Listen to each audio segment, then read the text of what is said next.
fast, but you guys was able to get the lead. How was you able to do that?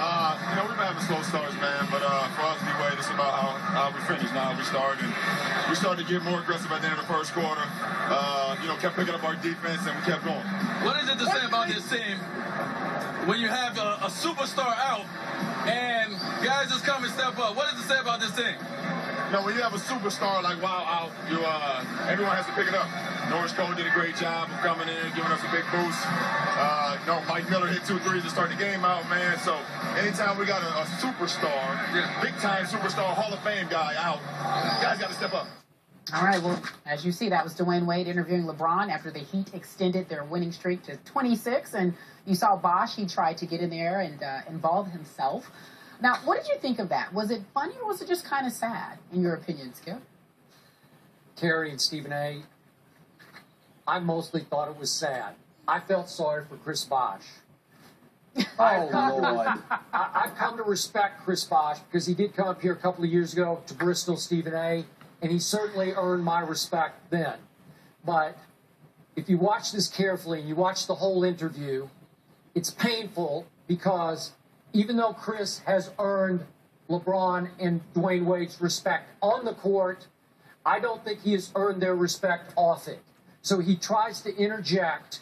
He tries to be one of the big three. He tries to be included, and they basically ignored him, especially D. Wade. And obviously, as we all know, LeBron and D. Wade are best buddies. And off the court, Chris Bosh is still the third wheel. He's still the odd man out.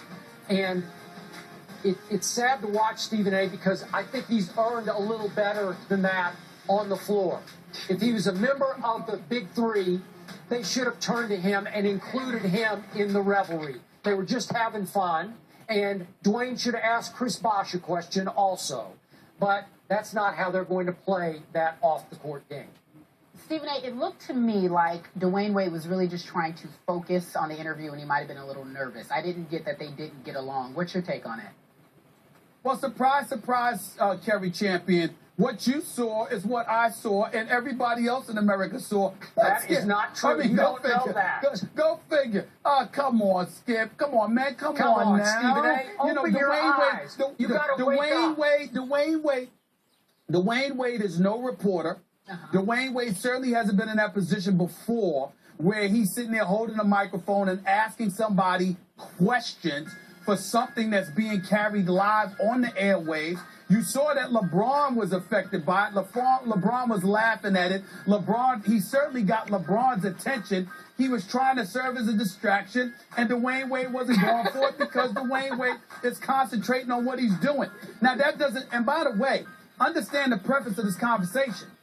Just because Dwyane Wade and LeBron James are closer with one another than they might be with others on their team does not mean that the other dudes are the odd men out, that they're ostracized. They don't have this complex that you appear to have. In other words, if somebody isn't embracing you the way they embrace everybody else, all of a sudden it's a problem? That's ridiculous. The show, obviously. It's ridiculous. See you and Carrie. See you agreeing again. You're ganging up on me again. I don't care.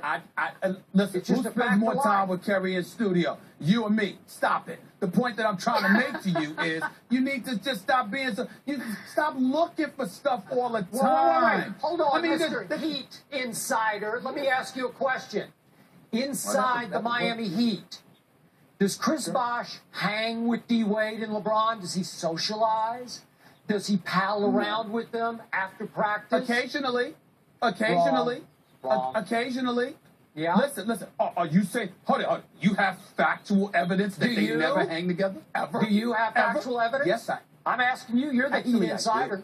Action. And I'm trying to educate you, so listen, zip it, and stop interrupting me and acting like you know something that I do know. The fact is that occasionally they do. They are not as Chris Bosh. Well, I'm not questioning that you know nothing. I'm saying on this particular issue, you think about what you're saying here. Do you understand, Skip, that on a basketball team, you could be the 12th man and occasionally you get to hang out with dudes? It happens. It's par for the course. You travel together. You go on a road together. Sometimes one dude wants to go out, the other dude doesn't. Sometimes one dude wants to stay back, the other dude wants to go out. This stuff happens. So for you to make an argument that Chris Bosh never, ever, ever hangs with them at all is asinine.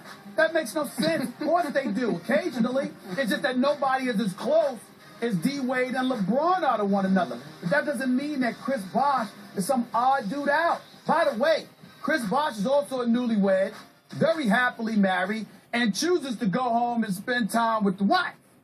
And by the way, and I'm sure you can relate to this, when you got a woman, especially when you at that newlywed stage, you had better give her your time. How long have they been married now? Seems like it's been a while. Oh, no. No? Hasn't been that long, Skip. Okay, all Hasn't right. been that long. Okay, what's Hasn't been the that long. oldest It's after he got cliche to in the Miami. book? It's after he got to Miami. I know. It was I a know. year after he got to Miami. I know. Yeah. I get it. But what's the oldest cliche in the book? 3 is A crowd. Thank you. I rest my case. Chris Bosh is averaging 16 and 6 I know shooting he is. 53% He's from the won field, their and they got the respect. best I don't record think in he had their basketball. respect early. They don't have to sing. They don't have to sing "Kumbaya" and go watch Silver Linings Playbook together. You know what I'm saying? I mean, come on. I didn't like Silver Linings Playbook. That's just me. What I about would- It was Anchorman? great. Should they watch Anchorman? Yeah. Side that. effects He too. didn't like Anchorman. Side effect. I like Side effect is a good movie Now too. you're on. Now you're Now talking. we're on to something. Way This to is what go, we did on Mr. our Argyle. vacation. You got one right. Mr. Argyle. Oh, he thinks he's funny today, Stephen A. Woo. My, me.